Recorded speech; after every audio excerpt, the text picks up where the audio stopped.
PG ECET ఫలితాల్ని మంత్రి గంటా శ్రీనివాసరావు విశాఖలో విడుదల చేశారు.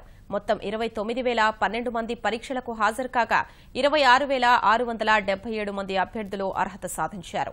91.95% ఉత్తీర్ణత నమోదైంది.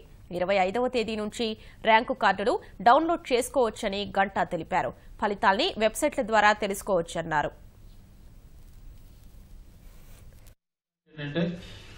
అన్ని సెట్స్ కూడా ఫస్ట్ టైం ఆన్లైన్లో కండక్ట్ చేశాం. ఈరోజు భారతదేశంలోనే ఫస్ట్ స్టేట్ ఆంధ్రప్రదేశ్ ఈ సెట్స్ ఆన్లైన్లో కండక్ట్ చేయడంలో ఒక ఇంపార్టెన్స్ క్రెడిట్ కూడా మన ఆంధ్రప్రదేశ్కి వచ్చింది.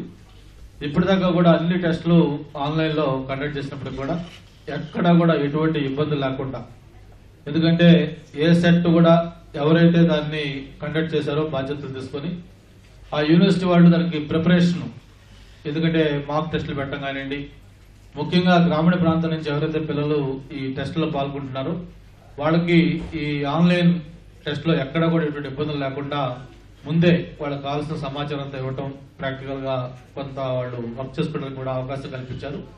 అందుకే అంత సక్సెస్ఫుల్గా లక్షల మంది పిల్లలు ఈ టెస్ట్లో పాల్గొన్నప్పుడు కూడా ఈ ఎక్కడ ఎటువంటి ఇబ్బంది లేకుండా స్మూత్గా ఇవి జరిగాయి.